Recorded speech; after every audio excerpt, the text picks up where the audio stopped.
Bonjour à tous, vous regardez Sur le Web, le magazine qui décrypte l'actualité au travers du net. Au programme aujourd'hui, la riposte des militants pro-israéliens face à la campagne de boycott contre l'État juif, une victoire israélienne au Salon mondial de la du téléphonie mobile à Barcelone et une comparaison internationale des selfies, si je vous promets.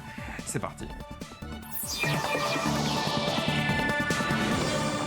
Et on ouvre ce magazine avec l'Ukraine. On a vu beaucoup d'images de confrontation, mais la vidéo que vous allez voir est probablement l'une des plus poignantes. Elle dure 2 minutes. Nous avons sélectionné qu'un petit extrait.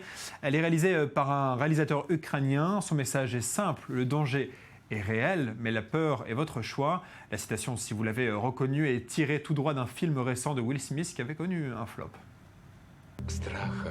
En réalité, la crainte n'existe pas. La crainte vit dans un coin de notre esprit, dans nos pensées de l'avenir. La crainte est le fruit de notre imagination. Ça nous fait craindre des choses qui ne sont pas réelles et qui ne seront probablement jamais réelles. C'est de la pure folie. S'il vous plaît, ne me comprenez pas mal, le danger est réel. Mais la crainte est votre choix.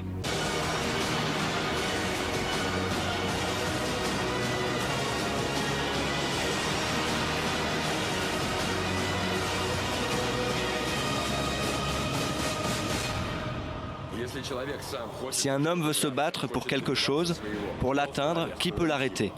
Peut-être que certains d'entre vous voulaient quelque chose aussi, quelque chose dont vous avez rêvé, quelque chose d'extraordinaire. Mais vous n'étiez pas autorisé à l'avoir et on vous a dit non, point final. Mais qui a le droit de vous dire ça ? Qui ? Personne. Nous décidons quelle direction prendre, personne d'autre. Il est de notre droit d'être qui nous voulons. Et on poursuit en refaisant un tour du côté de Barcelone, au Salon mondial de la téléphonie mobile. Alors, hier, nous vous disions qu'Israël était très représenté sur place. C'est très simple. En termes d'habitants par start-up, Israël est à la première place au monde au salon. Et ça paye, puisque l'une des start-up israéliennes a reçu le prix de l'application la plus innovante. Le prix est revenu à CamMe, qui est une application de selfie conçue par PointGrab. La particularité de cette application est que vous pouvez faire un selfie vous-même en levant votre téléphone en l'air, sans appuyer sur le bouton de l'appareil photo. Regardez à quoi ça ressemble.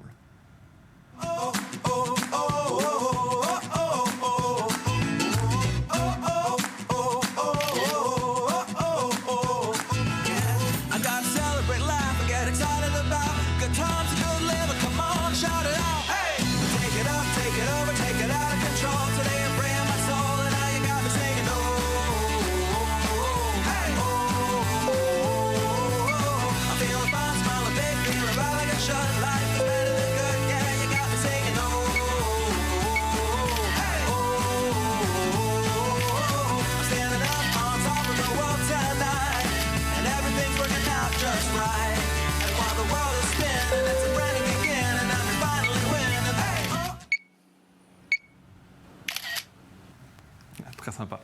Allez, on passe à notre dossier du jour. Depuis lundi a commencé la semaine contre l'apartheid israélien. Alors pour ceux qui ne le savent pas, il s'agit d'un événement mondial organisé par le BDS, l'association pro-palestinienne qui prône le boycott économique, culturel, scientifique, politique et sportif de l'État d'Israël. Au cours de cette semaine qui a lieu d'abord aux États-Unis et au Royaume-Uni, puis en Europe au mois de mars, le but des militants est de convaincre le monde qu'Israël est un État d'apartheid. Regardez tout d'abord l'appel des militants pro-palestiniens.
We fully support the boycott of apartheid Israel and call on all South Africans to stop visiting Israel.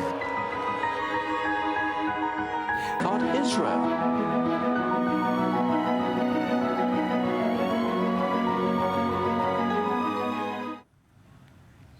Alors pour parler de ce sujet, j'ai le plaisir d'accueillir sur le plateau Dan Taïeb. Bonjour. Bonjour Julien. Vous représentez la branche francophone de l'association Watts Israël. On va en reparler tout de suite avec vous. Mais avant de parler avec vous des formes de réponse qu'on peut apporter à ce genre d'accusation d'apartheid en Israël, je vous propose de regarder une réponse d'un Sud-Africain qui s'emporte contre ceux qui qualifient Israël d'État d'apartheid. Il y a une allégation largement répandue et qui est une escroquerie selon laquelle Israël est un État d'apartheid. Cette idée est tout simplement fausse.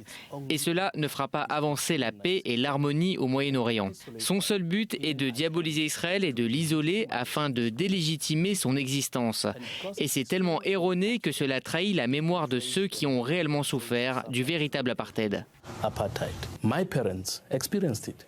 Je l'ai vécu, mes parents l'ont vécu, mais pour avoir été en Israël plusieurs fois, tout ce que j'y ai vu ou lu concernant ce pays ne peut être comparé à l'apartheid en Afrique du Sud.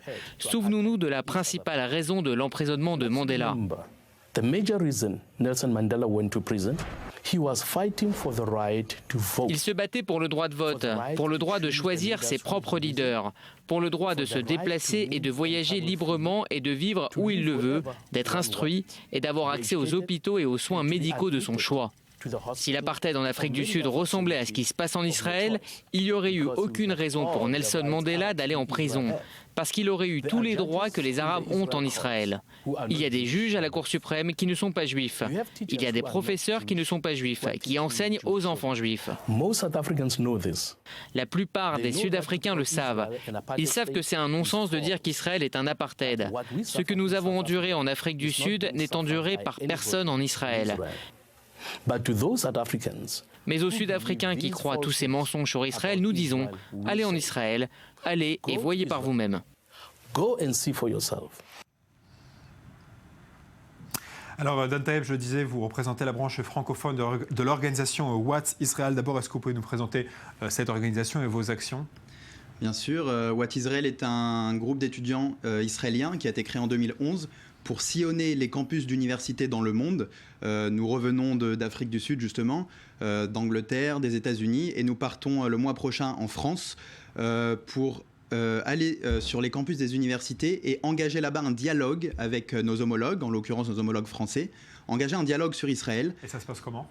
Ça se passe plutôt bien, dans l'ensemble. Il faut préciser que la plupart de ces étudiants, c'est aussi pour ça que c'est important pour nous d'arriver sur les campus, puisque c'est le lieu du savoir et de la connaissance. La plupart de ces étudiants n'ont tout simplement aucune connaissance sur Israël, sur le conflit israélo-palestinien, et sont nourris de slogans et de phrases qu'ils entendent par les organisations comme le BDS. Et vous leur dites, comme ce Sud-Africain, allez en Israël voir de vous-même ?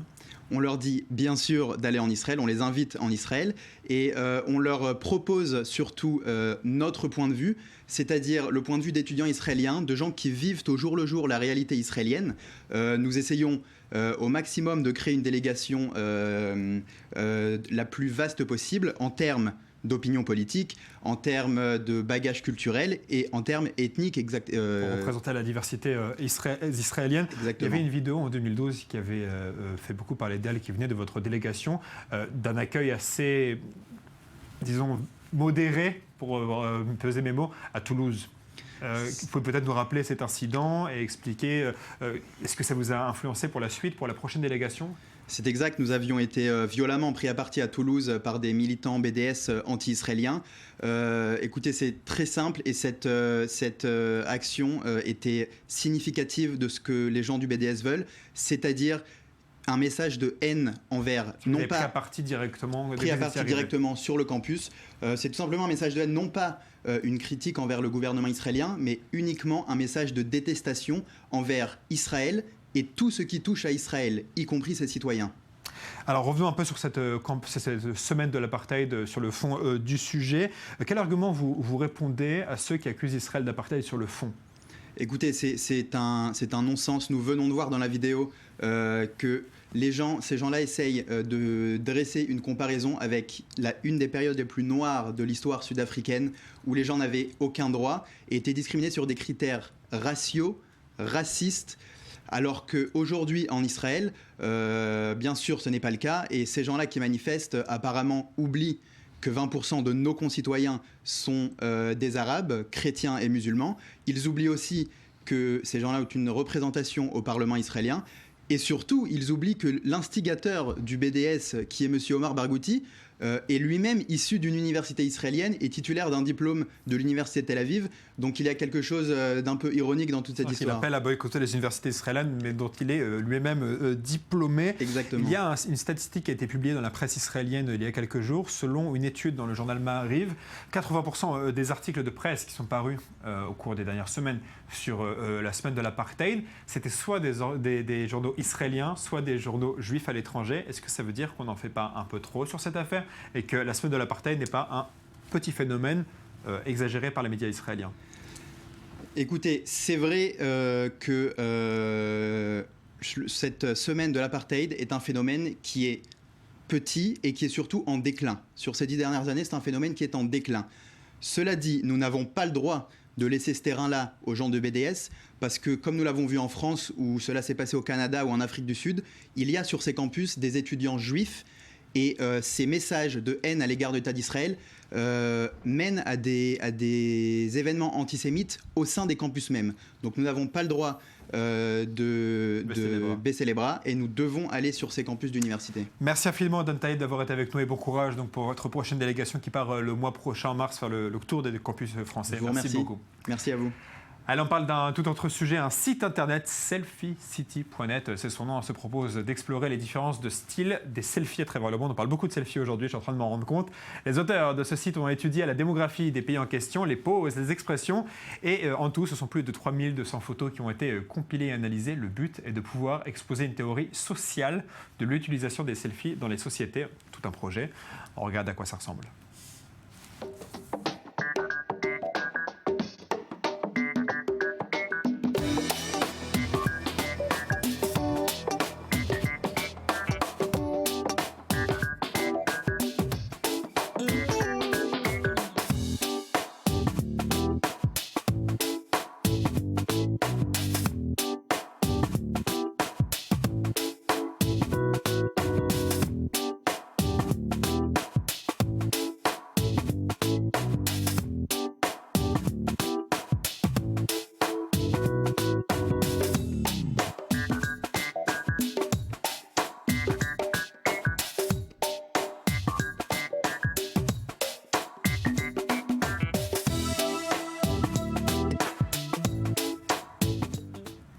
Allez, sur un ton encore plus léger, en Israël, l'armée est devenue la risée du web. Comment ? En publiant cette photo, vous allez le voir, on voit de dos une soldate face à une classe. Il est écrit « Quand j'entre dans la classe, je sais que je prépare les civils de demain à la prochaine guerre ». Alors ça faisait référence à l'exercice de la défense civile qui a eu lieu lundi matin pour préparer la population aux situations de crise, sauf que le net n'a pas vraiment apprécié l'image. Et les moqueries n'ont pas tardé à venir. Alors on les voit un peu défiler. La première que vous avez vue avait marqué que la soldate retire l'envie de vivre à tous les enfants. Et vous voyez même une caricature version Kill Bill. C'est plutôt sympa. En tout cas, l'armée israélienne est devenue la risée du web. Et cette photo, enfin, affirme que le ministre de la Défense que vous voyez en bas de l'écran prépare les soldats non pas à la guerre de demain, mais à la guerre d'hier. Bref, Tzahal un peu bloqué sur Facebook. Allez, on passe au sujet décalé du jour, c'est l'œil du net.